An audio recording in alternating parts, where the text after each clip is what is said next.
بتبدأ حلقتنا مع غابرييل اللي كان متغاظ جدا من الدعسوقة اللي كل مرة تديله على قفاه، وبيفضل يقلب في كتاب التعويذة عشان يستغل الميراكلس اللي معاه إنه يعرف شخصيتها الحقيقية، وبيأمر الكوامز إنهم يعرفوه مكانها.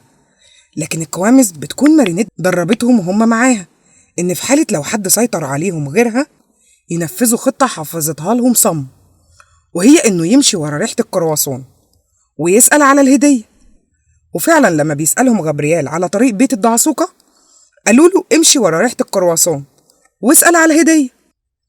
وبيوصل فعلا لبيت مارينيت واللي بتتصدم لما بتشوف مونارك قدامها، وبيسألها على الدعسوقة وبتقول له إنها ما تعرفهاش وما تعرفش طريقها، لكن هي ادتني الميدالية دي وقالت لي أوصلها لأي حد يسأل عليها. وبيقولوا له الكوامز إن فعلا الدعسوقة كانت حذرة جدا وما قالت لناش على طريق بيتها، وقالت لنا في حالة إننا تهنا نمشي ورا ريحة الكرواسون ونتتبع الخطوات اللي بعد كده عشان نوصل لبيتها.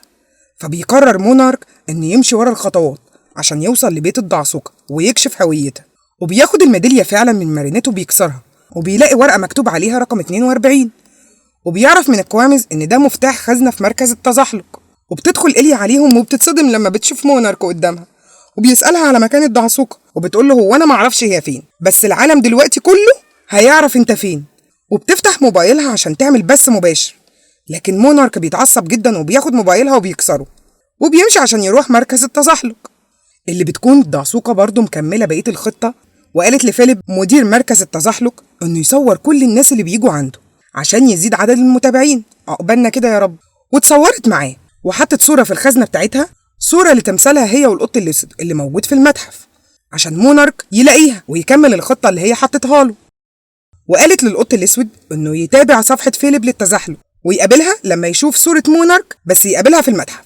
وبيروح فعلا مونارك المركز التزحلق وفيليب بيصوره وبينزل الصورة على صفحته، وبيفتح مونارك الخزنة وبيلاقي الصورة اللي حطتها له الدعسوقة اللي هي صورة تمثالها هي والقط الأسود. وبيروح على المتحف اللي بتكون برضه الدعسوقة والقط الأسود مستنيينه هناك، وشالوا التمثال من مكانه ووقفوا هما مكان التمثال وظبطوا المكان عشان يقدروا يمسكوا مونارك. وبيوصل فعلا مونارك للمتحف وبيشوف تمثال الدعسوقة والقط الأسود وبيلاقي ورقة في الجرس بتاع القط الأسود، وأول ما بيمسكها بيستخدم القط الأسود القططية وبيمسك إيد مونارك، والدعسوقة بتلف اليويو على إيديهم هما الاتنين مع بعض، وبتستخدم تعويذة الحظ وبتنزل لها حبل كبير وبتكتف بيه مونارك، وبترجع كل الكوامز والكوامز بيكونوا فرحانين جدا وبيقعدوا يحضنوا فيها ويبوسوها، والدعسوقة بتكون طايرة من الفرح وبتقول له إنها الحارس الحقيقي للكوامز ومش هتاخدهم مني تاني، ولو حاولت تعمل أي حاجة القط الأسود هيدمرك بالقططية.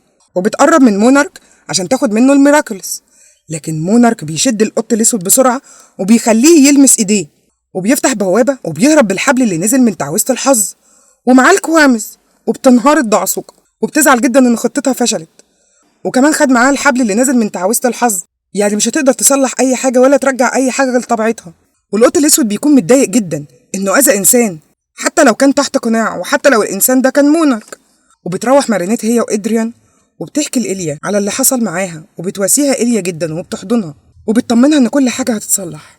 وبنشوف المشهد اللي طلب فيه أدريان من باباه إنه مش عايز يكون عارض أزياء تاني، ووافق بكل سهولة، وده لأنه كان بيتألم بسبب القططية اللي استخدمها عليه القط الأسود. وبعد اللي حصل غابرييل بيقرر يسهر كل جواهر الميراكلس السحرية كلها وبيحبس الكوامس في بلورة، وبيحول الجواهر السحرية لخواتم وبيلبسهم كلهم، وبيجهز نفسه عشان يقضي على الدعسوقة والقط الأسود. وبتخلص حلقتنا. دمتم طيبين يا أحلى الحلوين، وما تنسوش تعملوا اشتراك وتفعلوا الجرس عشان اللي جاي أحلى بكتير. ولو ليكم في الأفلام عربي وأجنبي ومسلسلات تقدروا تتابعونا على قناة قنبلة أفلام. سلام.